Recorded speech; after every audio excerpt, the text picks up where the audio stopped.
Assalamualaikum warahmatullahi wabarakatuh. Nama saya Akila Syaulia Putriatna dari kelas B pagi. Saya akan menjelaskan tentang materi tatap muka 5, yaitu keanekaragaman makhluk hidup dan persebarannya. Yang akan dibahas yaitu pengertian, pengelompokan keanekaragaman makhluk hidup, contoh, dan ciri-ciri. Pengertiannya yaitu keanekaragaman adalah sifat beda dari organisme dalam satu spesies atau populasi.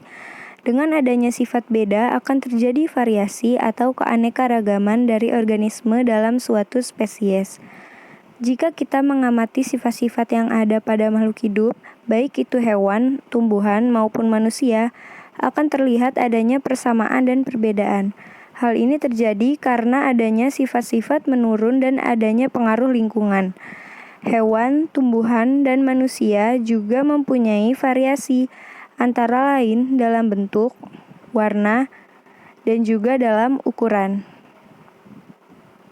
Keanekaragaman hayati dikelompokkan menjadi 3, yaitu 1 keanekaragaman gen. Setiap sifat organisme hidup dikendalikan oleh sepasang faktor keturunan atau gen yang berasal dari kedua induknya. Keanekaragaman tingkat ini dapat ditunjukkan dengan adanya variasi dalam satu jenis. Contoh keanekaragaman gen. Yang pertama, keragaman berbagai jenis padi. Yang kedua, keanekaragaman warna dan bentuk rambut manusia. Ketiga, keragaman berbagai ras kucing. Keempat, keragaman jenis mangga. Dan kelima, keragaman warna kulit manusia. Yang kedua, ada keanekaragaman jenis.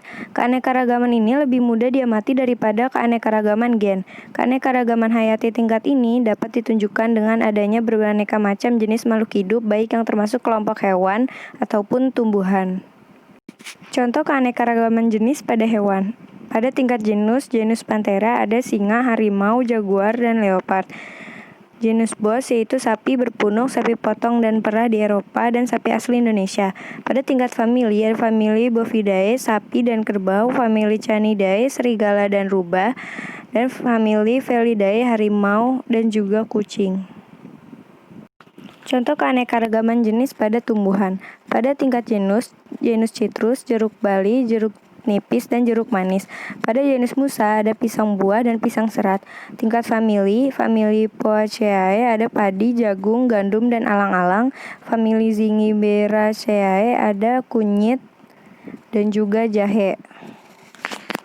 Ketiga, ada keanekaragaman ekosistem. Keanekaragaman tingkat ini dapat ditunjukkan dengan adanya variasi dari ekosistem di biosfer. Contoh keanekaragaman ekosistem. Ekosistem padang pasir atau gurun, ekosistem air tawar, ekosistem air laut, ekosistem hutan hujan tropis. Ciri-ciri makhluk hidup. 1. Bernafas. Bernafas adalah proses mengambil udara oksigen dari luar dan mengeluarkan udara karbon dioksida dari dalam tubuh. Proses pernafasan pada makhluk hidup berbeda-beda, tergantung pada jenis dan tempat hidupnya. Kedua, bergerak. Gerak pada manusia dan hewan jelas tampak terlihat. Untuk melakukan gerakan tersebut, manusia dan hewan dibantu oleh alat gerak. Pada manusia, misalnya tangan dan kaki, sedangkan pada hewan seperti sayap, sirip, kaki, dan lainnya.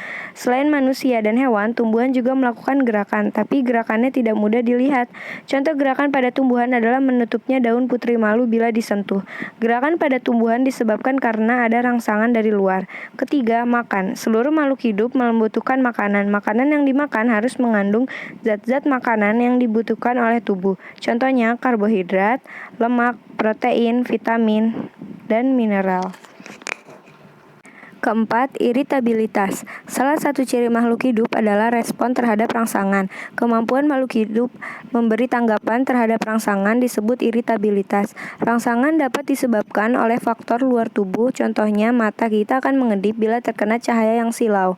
5. Tumbuh. Makhluk hidup mengalami pertumbuhan dan perkembangan. Contohnya jika menanam biji akan tumbuh menjadi kecambah, kemudian menjadi tanaman kecil. Jika tanaman tersebut kamu siram setiap hari, maka akan tumbuh menjadi tanaman yang besar. Pertumbuhan merupakan pertambahan sel-sel tubuh sehingga ukuran tubuh bertambah dan tidak bisa mengecil kembali. Yang keenam, berkembang biak. Berkembang biak atau reproduksi adalah kemampuan makhluk hidup untuk memperoleh keturunan. Perkembangbiakan ini berguna untuk melestarikan jenisnya. Ketujuh, adaptasi. Untuk dapat bertahan hidup di lingkungannya, makhluk hidup harus menyesuaikan diri dengan lingkungannya. Tempat hidup bagi makhluk hidup dapat melakukan aktivitas disebut habitat. Kedelapan, memerlukan suhu tertentu. Semua makhluk hidup dapat bertahan pada suhu tertentu. Ikan dapat hidup pada air yang bersuhu antara 5 derajat Celcius sampai 30 derajat Celcius. Untuk jenis bakteri dapat bertahan sampai suhu 80 derajat Celcius. Sedangkan tumbuhan dapat hidup baik antara suhu 0 derajat Celcius sampai 43 derajat Celcius. Kesembilan, ekskresi, mengeluarkan zat sisa.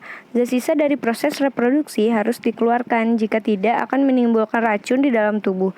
Zat sisa yang dikeluarkan bisa berupa cairan, gas, ataupun zat padat. Alat pengeluaran zat sisa pada hewan atau manusia yaitu paru-paru mengeluarkan karbon dioksida, kulit mengeluarkan keringat, dan ginjal mengeluarkan urin.